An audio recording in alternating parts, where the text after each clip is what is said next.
আপোনালোকে কোৱা কথাটো সঁচাই, কিন্তু যিজন ৰাহুল গান্ধীক প্ৰধানমন্ত্ৰী গৃহমন্ত্ৰীয়ে পাপ্পু বুলি ঠাট্টা কৰিছিল, সেইগৰাকী ব্যক্তি আজি লোকসভাৰ বিৰোধী দলৰ দলপতি হৈছে। আৰু তেওঁ আমাৰ যি সাংবিধানিক মুৰব্বীৰ নিযুক্তি হয়, তাৰো তেওঁ এগৰাকী ব্যক্তি।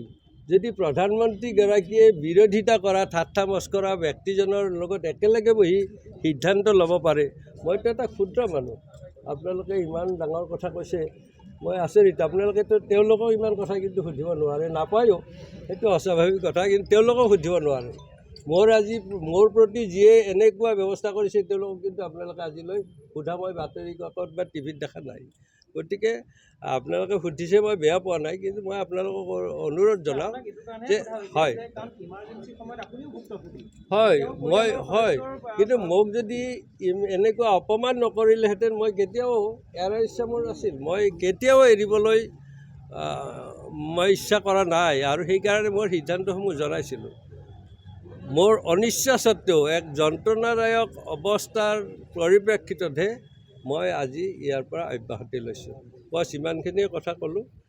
যদি পাৰে পৰৱৰ্তী সময়ত মোক বিগত সময়ছোৱাত মোৰ এই উত্তৰণত সাংবাদিকসকলে যথেষ্ট মোক সহায় কৰিছিল, বিশেষকৈ নলবাৰীৰ ক্ষেত্ৰত। আৰু নলবাৰীৰ পৰা মোক আপোনালোকৰ লগতো চিনাকি হোৱাৰ এটা সুযোগ পাইছিলোঁ বিধায়ক হোৱা সূত্ৰে। গতিকে মই আপোনালোকৰ জৰিয়তে নলবাৰীবাসীক মই আকৌ এবাৰ মোক এই সন্মানত অধিষ্ঠিত কৰাৰ বাবে ধন্যবাদ জনাইছোঁ। আৰু অসমবাসীকো মোৰ প্ৰতি যি দৰদ দেখুৱাইছে, তাৰ প্ৰতি তেওঁলোকক ধন্যবাদ জনাই মোৰ বক্তব্য সেইটোতো সকলোৰে হ'ব।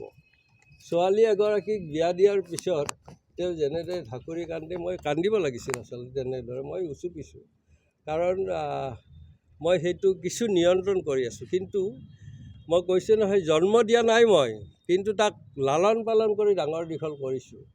আৰু সেই লালন পালন কৰি ডাঙৰ দীঘল কৰা দলটোক চৰকাৰলৈ আনিছোঁ। আৰু জিলাখনৰ 3টা সমষ্টি, 3টাকেই বিজেপি দলৰ ফালে অনাত সহায় কৰিছোঁ।